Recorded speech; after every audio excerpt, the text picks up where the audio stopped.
I stood in the middle of the courtroom, my hands folded lightly in front of me, trying to steady the storm raging inside me. My heart was pounding like a drum, and yet my face stayed calm. I had learned long ago how to hide my emotions, how to carry myself with dignity even when my world was falling apart. Today, though, every fiber of me wanted to scream, to shout, to collapse, but I didn't. I had a plan, and I had waited for this moment for a very long time. Across the room, Ethan, my husband of 6 years, stood with his chest puffed out, looking like a man who had already won everything he had ever wanted. The arrogant smirk on his face made my stomach turn. He looked at me as if I were some kind of obstacle, a nuisance that had outlived her usefulness. My stomach twisted with a mix of anger and disbelief. After everything I had done for him, after every sleepless night, every sacrifice, every penny I had poured into his medical degree, he had the audacity to stand there and insult me. The judge, a tall man with a calm but piercing gaze, tapped his gavel lightly. "Mr. Bennett," he said, "please state the reasons why you seek a divorce." Ethan didn't hesitate. Of course he didn't. He never did when it came to being cruel.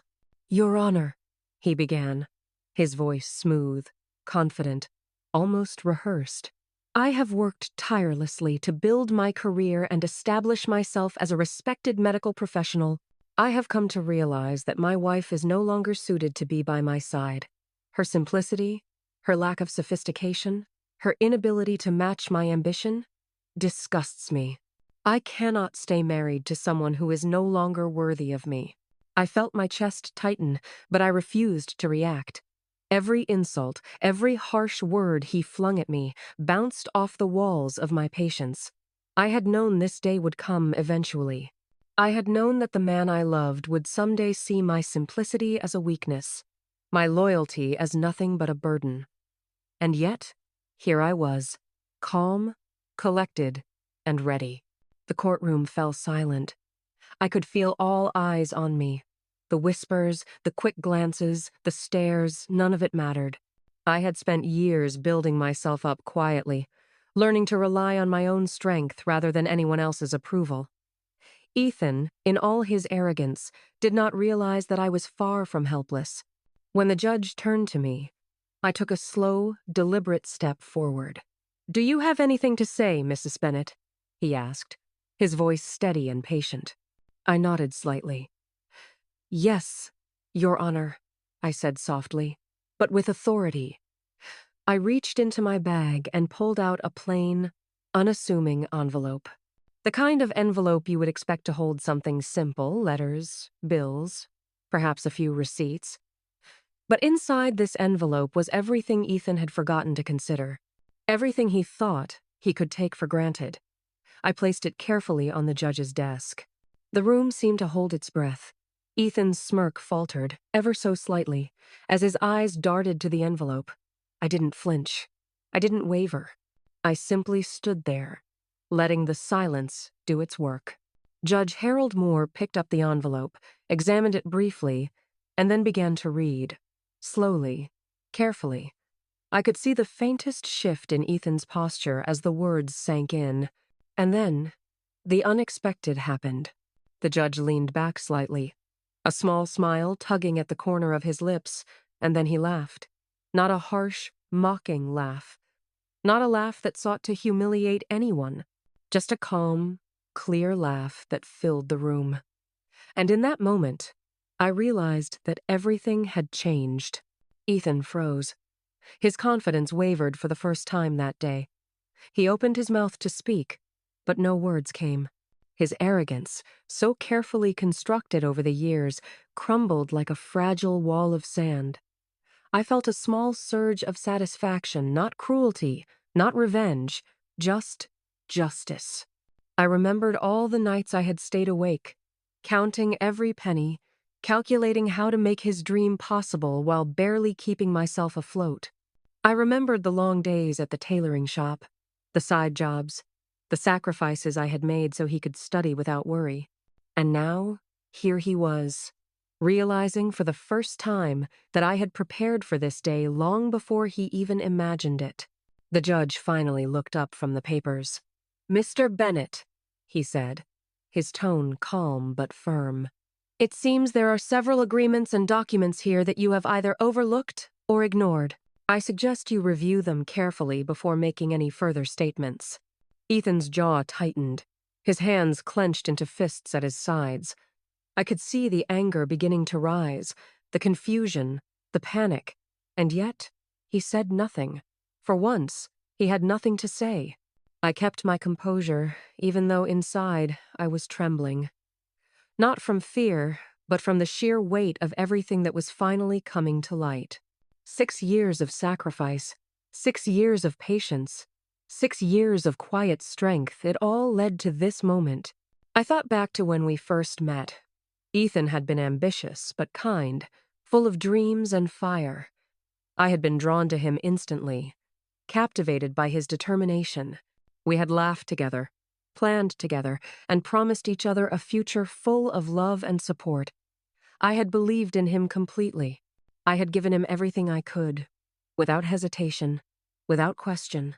And yet, somewhere along the way, something had changed. Success had inflated his ego, and ambition had hardened his heart.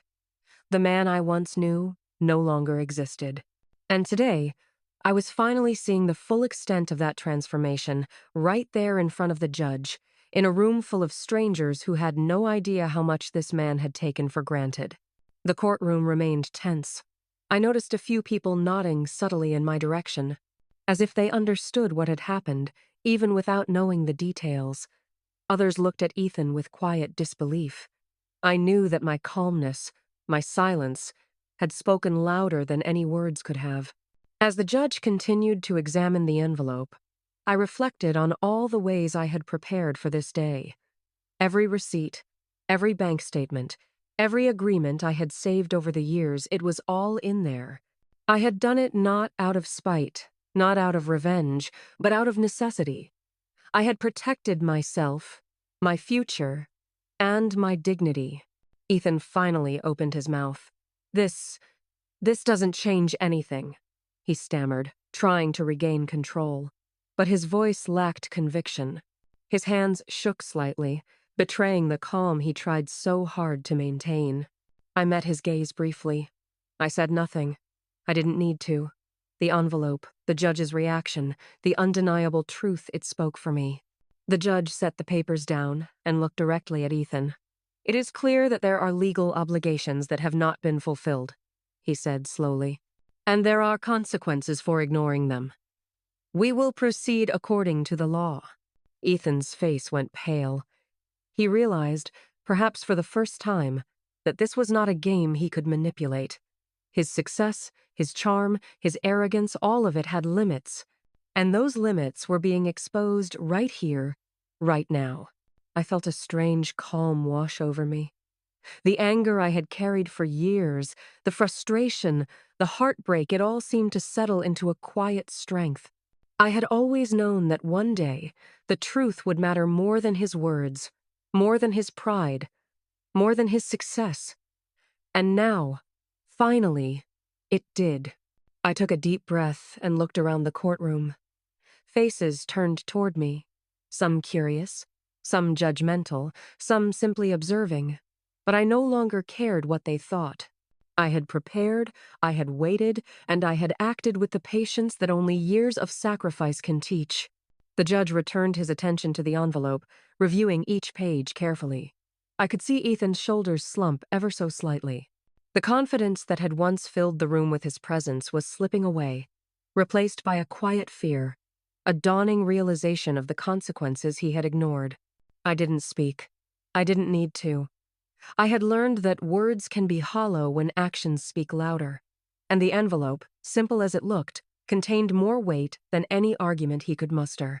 As the judge continued reading, I allowed myself a small smile. Not because I wanted to hurt Ethan, but because finally, the truth was recognized. Finally, the sacrifices I had made were acknowledged, even if silently, by the law, by the evidence, by everyone in that room. I stood tall, feeling the strength of every choice I had made over the past 6 years. Every challenge, every sleepless night, every moment of doubt, it all led to this day, to this moment. And I realized something important. I had never been weak. I had never been small. I had simply been patient. Ethan looked at me then, truly looked at me, and I saw something in his eyes that I had never seen before. Fear, confusion, and perhaps even regret.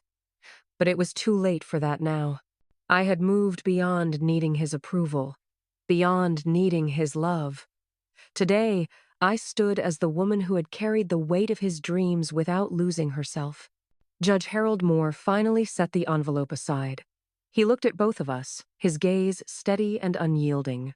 "We will proceed according to the evidence and legal agreements presented," he said, his voice calm but unmistakably firm.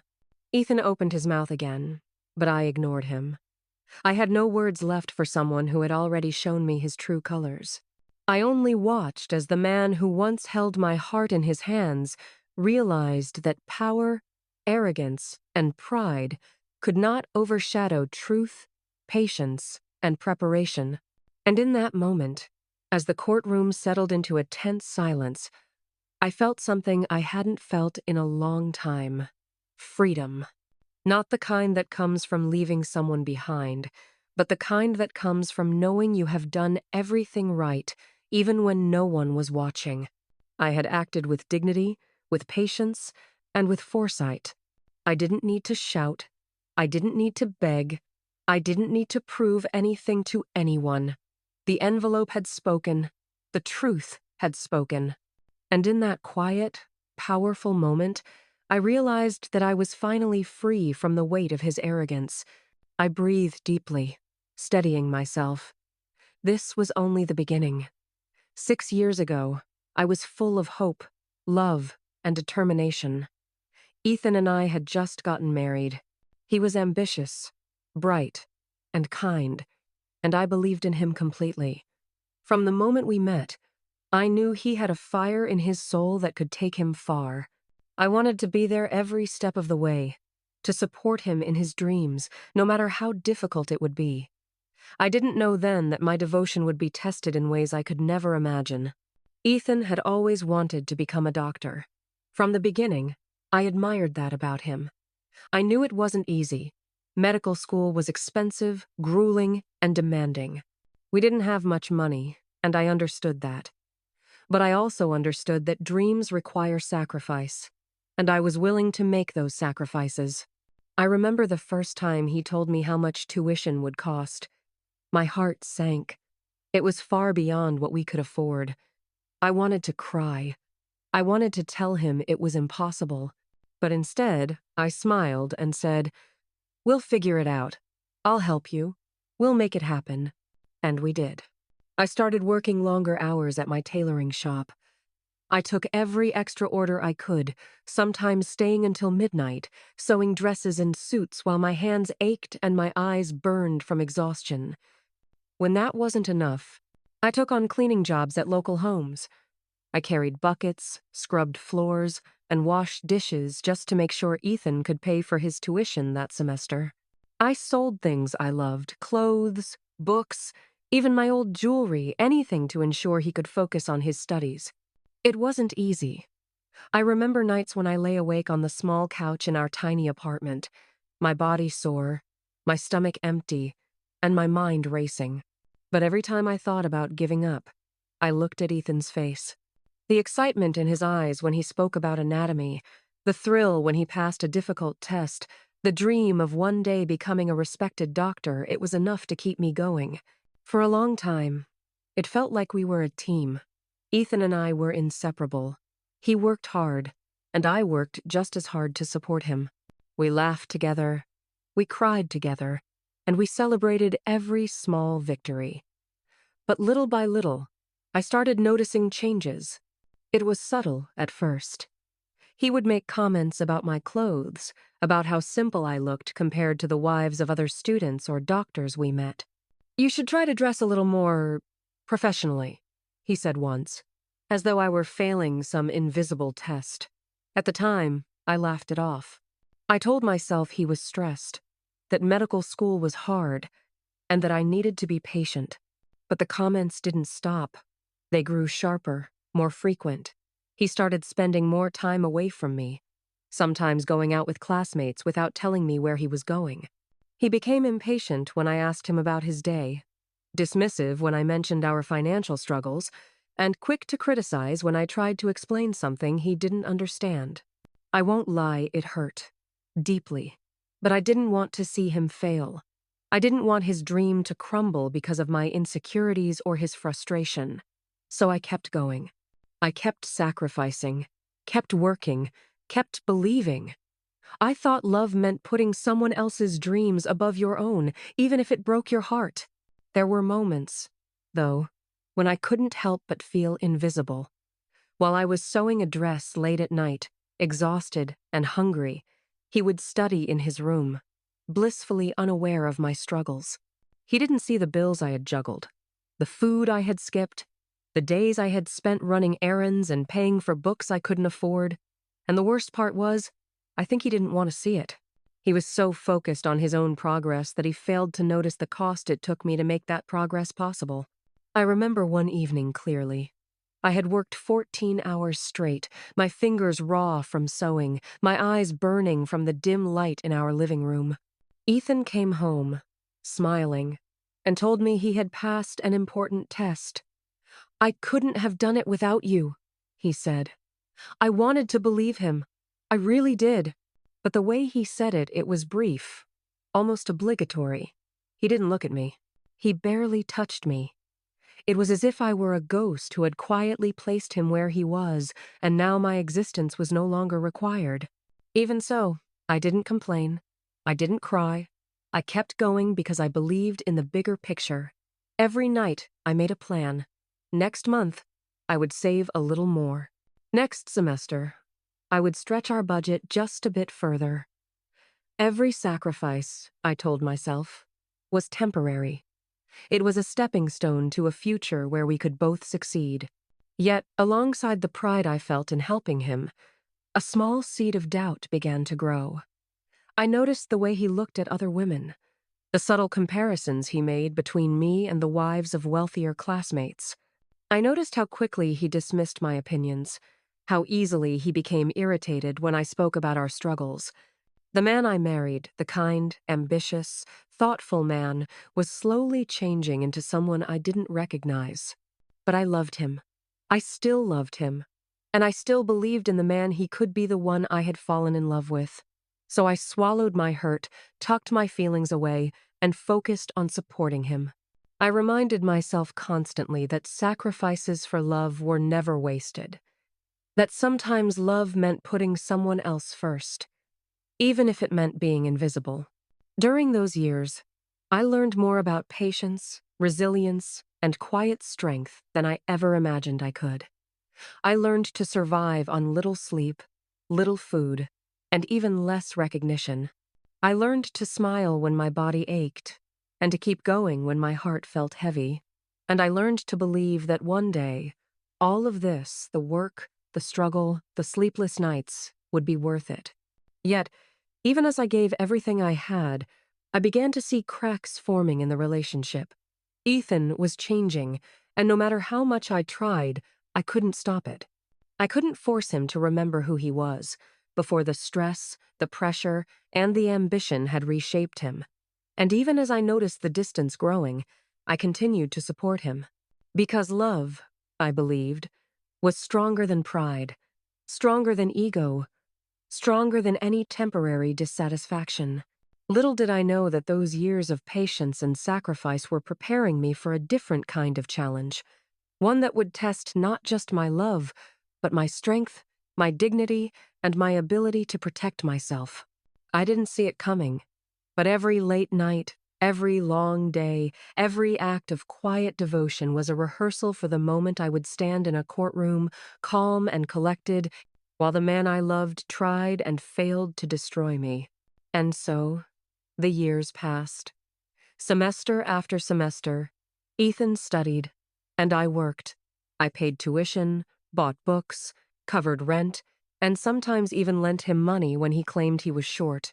I never asked for repayment, never demanded recognition. I simply wanted him to succeed. I wanted his dream to come true. And I believed, more than anything, that one day he would see my value not as a stepping stone, but as a partner, an equal, a woman who had given her all. Those 6 years taught me a lot about love. They taught me about endurance, patience, and selflessness. But most of all, they taught me that love alone is not enough. Love, without respect and gratitude, can be taken for granted. And as I stood years later in that courtroom, handing the judge a simple envelope, I realized that those lessons had prepared me for the day I would reclaim my dignity, my strength, and my voice. By the time Ethan entered his final years of medical school, everything had changed. I could see it in the way he carried himself, in the way his eyes scanned a room, always judging, always comparing. He was brilliant, there was no denying that, but brilliance, unchecked by humility, can turn into arrogance. And that was exactly what I was seeing. The man who once held my hand through sleepless nights now barely noticed me. He was absorbed in his world of books, exams, and classmates who lived in wealthier, more glamorous circumstances than ours. He began to compare me silently, and sometimes not so silently, to the women he encountered, the well-dressed, polished, ambitious wives and girlfriends of other students. "You really should try to dress better," he would comment casually, as if my long hours at the shop sewing gowns and uniforms were meaningless. I noticed it. I felt it, but I said nothing. I had learned early on that arguing with him would achieve nothing. He didn't see the sacrifices I made, the nights I skipped sleep to finish his assignments, the days I worked double shifts just to cover his tuition and books.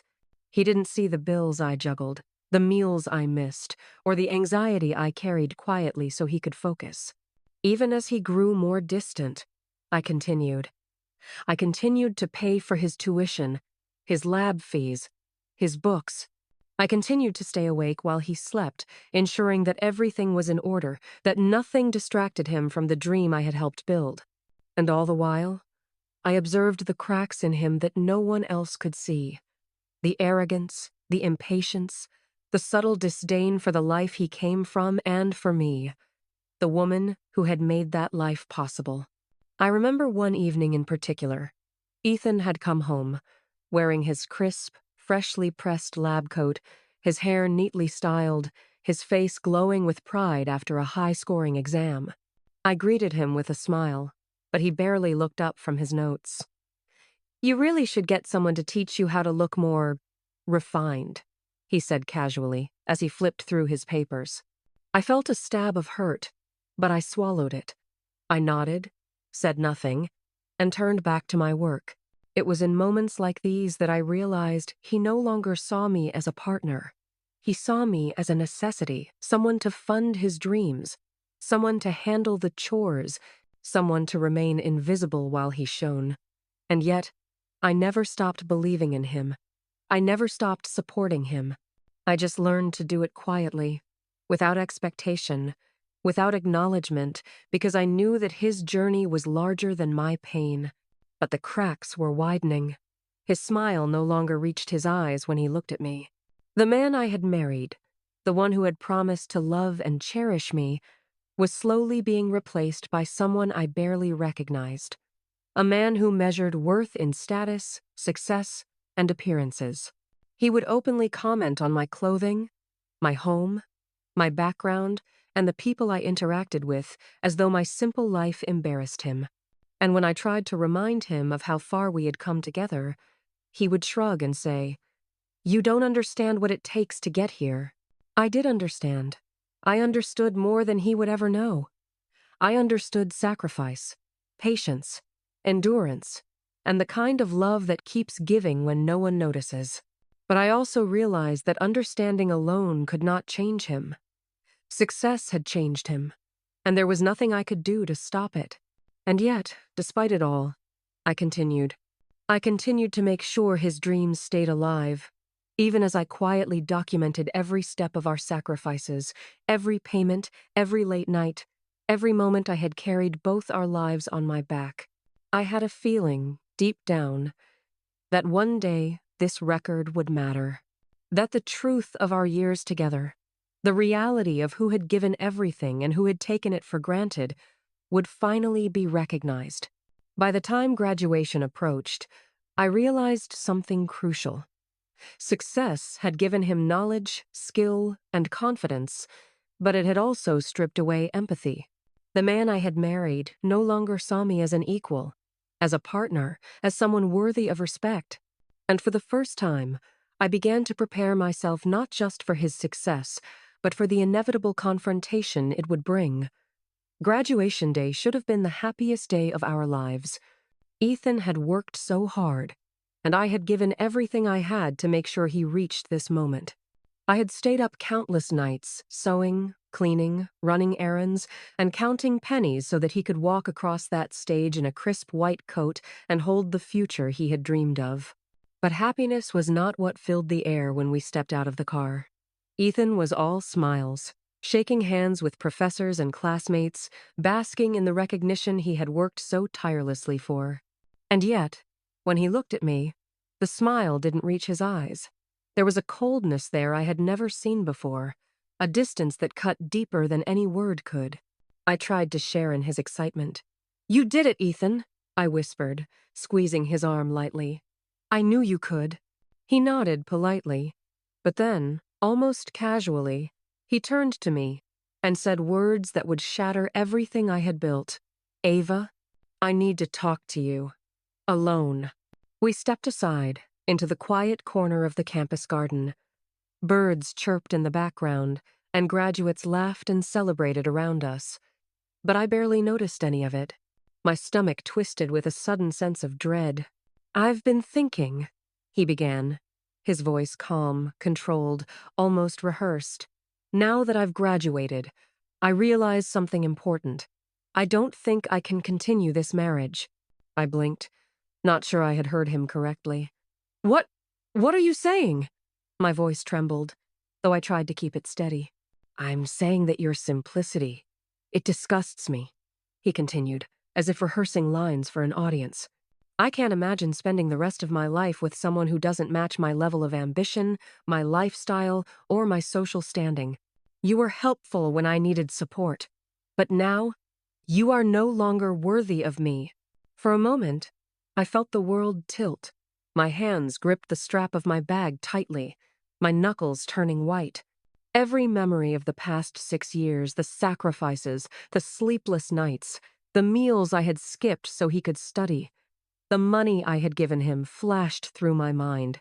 And in that instant, I realized just how little he had ever seen me as a person rather than a means to an end. I took a deep breath and forced myself to stay calm. I had learned patience, endurance, and self-control over these years. "You're asking for a divorce?" I said, my voice steady, though inside, my heart was breaking. "Yes," he said plainly, as if stating a simple fact. "I want to move on. I want someone who can match me. Someone who fits the life I'm building. I can't stay married to you anymore." I wanted to scream. I wanted to fall apart. But I didn't. I didn't give him the satisfaction of seeing me break. Instead, I nodded quietly. "I understand," I said softly. "If that's truly what you want, I won't stop you." Ethan looked at me with a mixture of surprise and irritation. He had expected tears, begging, maybe even anger, but not this calm acceptance. My silence unnerved him. "You're not reacting the way I expected," he said, frowning. I shrugged lightly. "I've spent 6 years giving everything I had to support your dreams. Today, I realize that your dream is yours alone. I can't change your heart or your mind, but I won't fight you. I won't beg. I've already given you everything I could." He stared at me for a moment, searching my face for weakness, for regret, for fear. And he found none.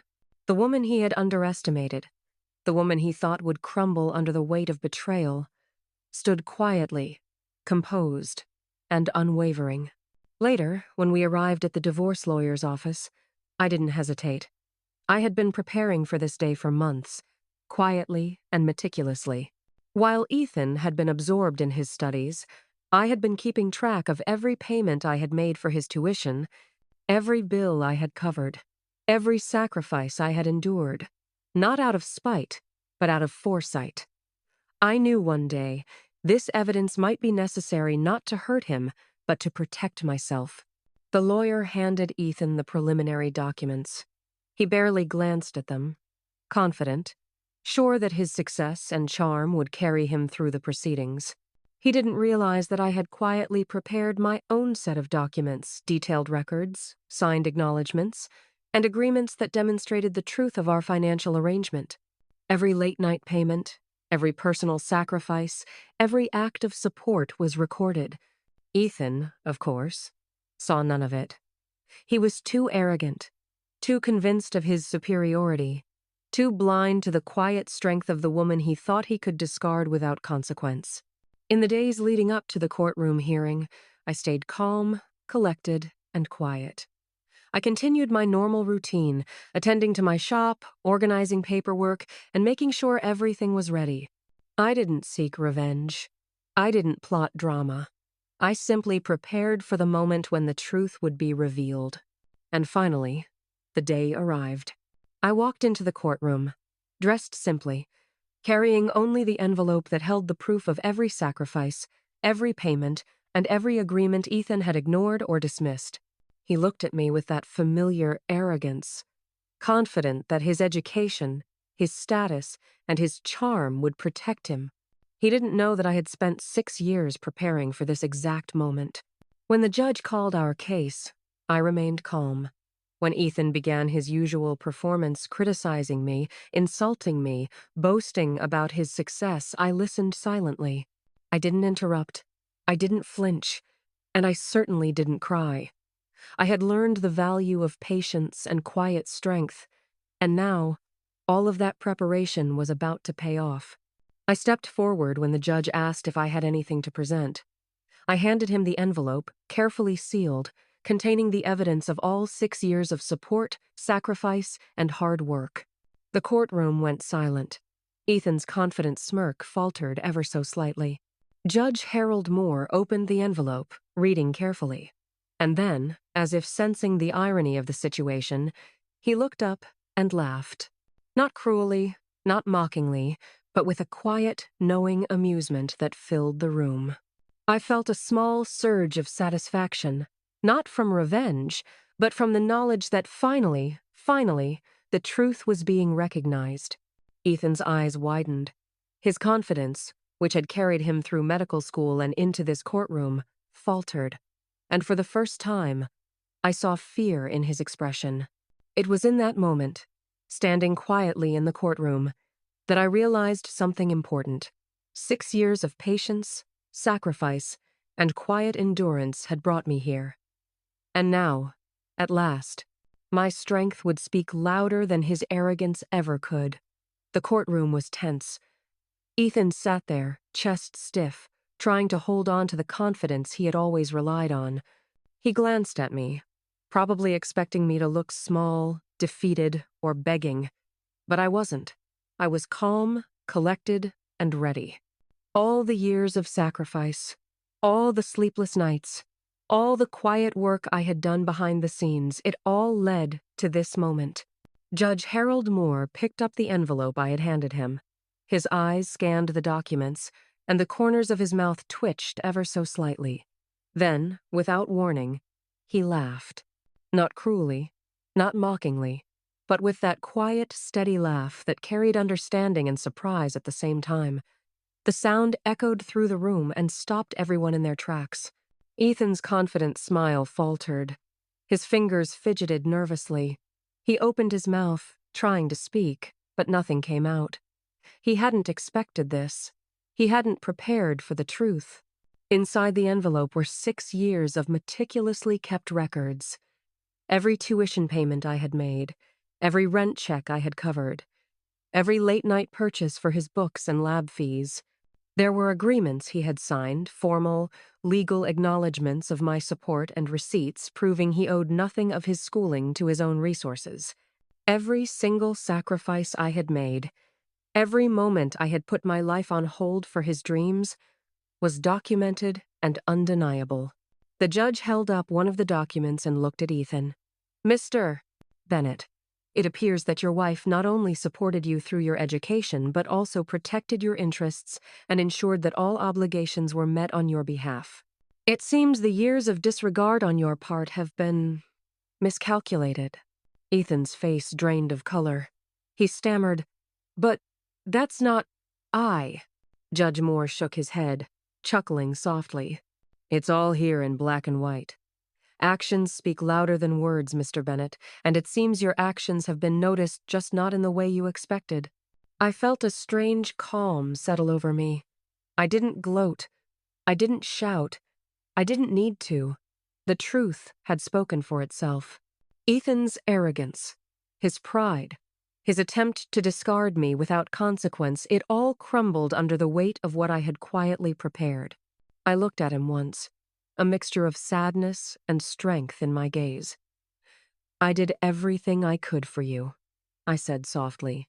"I gave you 6 years of my life, and I expected nothing but respect in return. Today, you see the cost of disregarding that." Ethan could barely meet my eyes.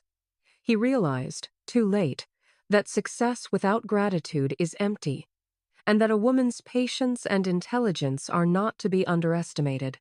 Judge Moore set the envelope aside and turned to me.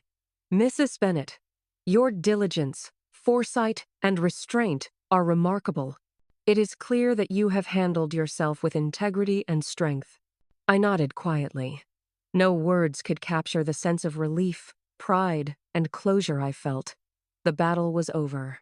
I had not only preserved my dignity, but I had also ensured that justice, in its quietest form, had been served. As the courtroom began to settle, I realized something important. My simplicity had never been a weakness. It had been my strength all along. And now, for the first time in years, I felt free not just from a man who had taken me for granted, but from the burden of unrecognized sacrifice. The rest of the day passed in a blur. I left the courthouse with my head held high, a quiet smile on my lips. Ethan had lost more than he could ever admit, and I had gained something far more valuable than any recognition or victory. I had gained myself back, and that, finally, was enough.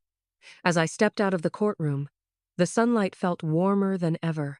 Ethan's arrogance had crumbled, his pride exposed for all to see. But I felt no anger, only relief. 6 years of sacrifice, patience, and quiet strength had finally been recognized, not with words, but with truth.